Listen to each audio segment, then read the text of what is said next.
in the back. However that works, however they go about that, you got to put it there somewhere along the way. Yeah, and there definitely has to be a balance between them all. And have different mix in. That's why I actually kind of appreciate the fact that Cody doesn't really do that much. Yeah, Moxley, but yeah. But then again, like I said, it is for some people, and there's ways to be tactful about it. Another thing about AEW, do you remember Darren Young? Yeah. Apparently, people are asking him why he hasn't gone to AEW yet, and he's gotten turned down twice. He's like, yes, I get asked a lot, why not AEW? Well, I tried and was told no, not once, but twice. Besides, AEW wasn't my end goal, and it's always been New Japan Pro Wrestling. No matter what, don't get overwhelmed and decide to throw in the towel. I still got a lot of work to do. Oh yeah, he's still young. It just only thing I can think of pun is maybe, intended. huh? Still young, pun intended. Oh yeah, young. Yeah, I guess. Only I can think of is that Khan doesn't feel like he's the right person. That's my only thought. Maybe he wants something bigger for him. Just not ready yet, or maybe just not doesn't fit the right mold for what they're. I mean, I know it doesn't make a whole lot of sense as far as what I'm saying, but there's reasons for everything. And if Tony Khan doesn't feel that, or even Cody or whatnot, anybody in that company that's charged, maybe they don't feel like he's right for what they want yet. Maybe there's a reputation that he has, not talk about his personal life. I mean, a reputation in the back scenes that maybe they're not a big fan on too. I'm not, huh? I actually don't think it's that. I'm pretty sure it's just that they look at him, see him as a talent, just like, I don't know what we would do with you. Well, what I'm saying, that's what originally was saying. Is like maybe there's just something that they're not sure yet on how to utilize that talent. Although I'd love to see a Colt Cabana, Darren Young tag team. Yeah, it might be. I was never interesting. How is that Colt Cabana gets out of that dang Dark Order? He just isn't. I've just never been a fan of that. I like him in the Dark Order. I just think he's like a useful idiot there. I think he could be doing a lot more, be on his own, or be in charge of, have his own faction or something. I never was a big fan of him being in there, but that's me. What do y'all think out there? Do you think Colt Cabana's a good fit for the Dark Order? I can spit it out right. I'm sorry, I just thought of something. In a previous recording, you know how we talked about Eugene? Yeah. Okay, so Eugene, Nick Dinsmore. That was our last recording, by the way. Yeah. That's what I said in our last recording. I'm going to share a story they shared with Chris Van Fleet. So you guys, I think this is on YouTube. You can find it with Van Fleet. But, so Braun Strowman started in my class. Chad Gable started in my class, and I worked with Charlotte. I worked with Sasha Banks, and right before I got released, is when Finn Balor and Kevin Owens was hired. And they are sent to the Performance Center. The first month somebody comes to the Performance Center, they generally don't let them participate. When I was there, they didn't let them go into the ring. The first month, it was to get yourself settled, find out what's going on, and then you'll get in there. So Kevin Owens is sitting ringside, and he's just watching the class. I sit down next to him, and he said the first time he ever wrestled was for Jacques Rougeau, and he was kind of acted like somebody else helped train with him. But for some reason, the first show was Jacques Rougeau. So a couple days go by. I come back and said, they got a new character for you. They're going to bring you in as the new Mountie. He was starting to cry. You can't let them do that. I said, no, it's going to be great. It's going to be awesome. You're going to have the red thing. They might even bring Jock in. It's going to be great. He was beginning to panic. Needless to say, it didn't happen. Now, here's my feeling about it. Was Nick messing with him, or was WWE really considering making Owens the next Mountie? Honestly, I would not be surprised one bit if WWE was. I really would not be. I mean, I'm not. He could have messed with him, definitely so. but it wouldn't surprise me if WWE was serious about it. I tell you, considering how much track record. It wouldn't surprise me either, and that's sad to say, but that's where our opinion of WWE lies. With how they've acted in the past, yeah, I'm surprised they haven't made. It surprises me that they haven't made Owens and Zayn the Mounties yet. That's serious.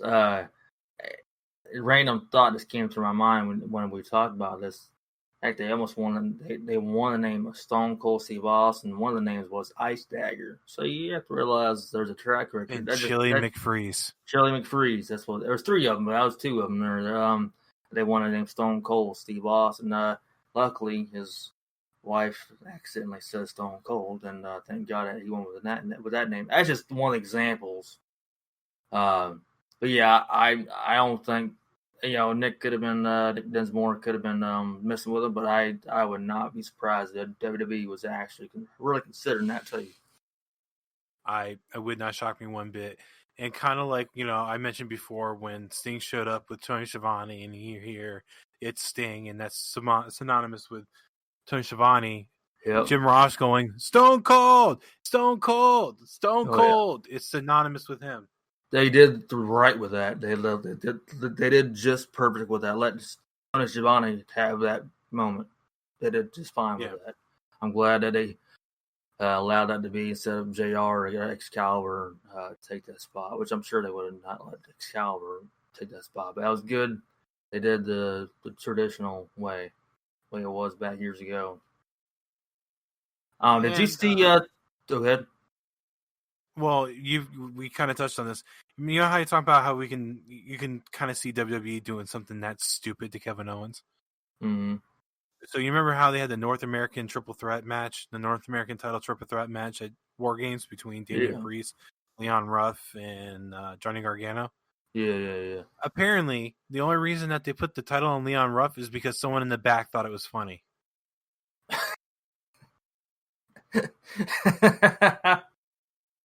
Ain't the first time. No, it's not. And this is the bullshit that we talk about with WWE. They're just spiteful to be dicks. No other reason. They're not doing That's why we believe that, hey, I mean, there's a 50-50 chance. Either Nick was messing with him or WWE was really that stupid. Honestly, I have to say, shit, I'm going to go with 80-20 in that one, thinking WWE would have actually done that, honestly. I'll say, I'm being generous by saying 80-20. Very generous. Hey, Vince, we got this guy. He's very popular in Canada. He trained with Jacques Rougeau. Make him a Mountie. Exactly. Yeah, I don't think they do as well for business sometimes, obviously, as they should. But, I mean, they do good business. They do smart things. Just they're, there's one thing that happened on a Raw that I was very pleased about. They had a tag match with Drew and Sheamus versus, I think it's Miz and Miz and Morrison, the one from a couple weeks ago? No, this past Monday. And Sheamus accidentally broke kick Drew. And there was obviously by facial look, it was animosity. It was like, what the hell? So in the back, Sheamus was like, it was an accident. Drew says, I know, but you know what's going to happen now. So they go to advertisement. They come back, Drew and Sheamus are fighting. I'm like, oh no, great. And so one of the WWE officials, the redhead guy, I can't remember his name right now. He split it up, and they choke slammed that official through the table. That was on the catering table, and it was really smart booking. I give WWE credit for that one. It was basically these 2 guys who were acting like kids over a brogue kick, and they made it up right there. Let's go get a drink, or whatever they said. And I thought it was good booking. I was very pleased by it. Very surprised, but I was very pleased by that. By the way they booked that out, honestly, that whole spot. I really was. I'm like, that's good booking in my opinion. So that just showed some smart move. A broken clock is right twice a day. A broken clock is right twice a day. Is that what we said? Mm-hmm. Okay. Basically, well, WWE has a lot of bullshit, and then they have some good things. Yes, they do. I'll give them credit. They do have some good moves. one of their best ones is still SmackDown going a lot better. But they have some good stuff on Raw too. Just keep on slipping up on some stuff too. And apparently, like Lars Sullivan is not showing up to SmackDown now because you mentioned SmackDown. Yeah, I heard they were why do they back. keep giving this guy chances? Well, apparently he has some mental illnesses, which we both can relate to. Anxiety, I guess, is what I'm understanding. I don't know the extent of it all. I haven't heard anything. But well, it's not just the anxiety. It was the neo-Nazi bullshit they got in trouble for before. He's been found on social media hitting on women a lot. I was just told it was his anxiety. I didn't know about all the rest of stuff. That's yeah. all First was anxiety, so they kind of took him off TV for a little bit. When they took him off TV, it was found that when he was a bodybuilder, he used to post to these forums being very much a neo-Nazi. And then after he comes back, now it's all over the internet of him hitting on random girls on the internet.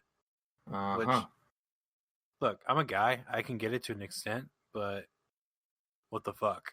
You're representing yourself in a major company. You're representing yourself, period. And it's hard. Yeah, you gotta be careful with that, man. That's just nothing to play with. Now, if he's no-showing for any reason besides his mental health, I mean, they just got to get rid of him. It's too much. It's too much bullshit at this point. You have to. I wonder how close the situation is. At least with that situation, with the no shows or mental health or what. I wonder how close it is to the Warrior not showing up, not to the extent of what his problems were. I don't know, but wasn't the Warrior just like crazy and thought Vince? Yeah. They also threatened Vince too back at SummerSlam. Was it not? Are we willing to? I'm not trying to throw shade at Warrior at all because he did pass away. You got to respect the dead, whatnot. But are we willing to admit that he was definitely on some steroids? I'm not going to say that's. I can't say no, but I can definitely say he probably had something going on.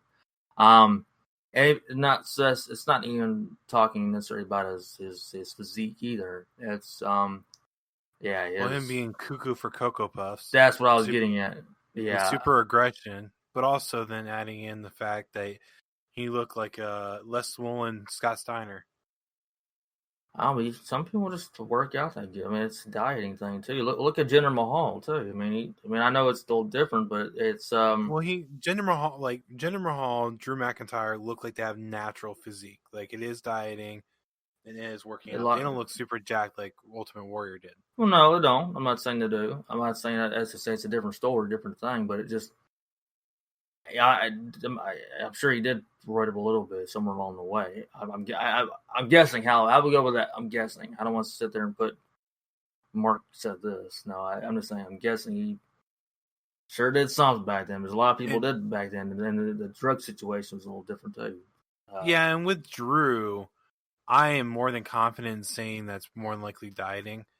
Because if you look at older pictures, he is a little bit more built, but when you look at pictures from right before, but if you look at his pictures from right before he got released, he looked like he just put on some fat before. Where now it looks like he did increase a little bit of muscle mass, but he did proper dieting, which he did a video on. I forgot what show, but it ended up on YouTube where he talks about how he only eats certain types of foods now. Yeah. Well, I'm saying about his body was a lot thinner than it is now. If you look on back several years ago, I mean, that's why I'm saying the difference is the body type. Yeah, there's dieting, there's obviously living in the gym, so forth, so on. There's supplements too. So I mean, it aggravated me when I was a kid hearing the words, well, they all do roids if they're big. I'm like, no, they're not. Just because they're big does not mean they do roids. I got tired of that when I was a kid, hearing that all the time. It's like, no, people live in the gym too. It's point blank. But as far as way back in the day, yeah, they did stuff, absolutely. So I can say exactly who, no, but you can kind of get the picture of some of the guys though. Mm-hmm. Warrior, his personality I've seen a few years before he passed away was a lot different than what it was years ago. So So I ain't speaking ill of him. It's more or less saying, pointing out factors that I've seen as Well,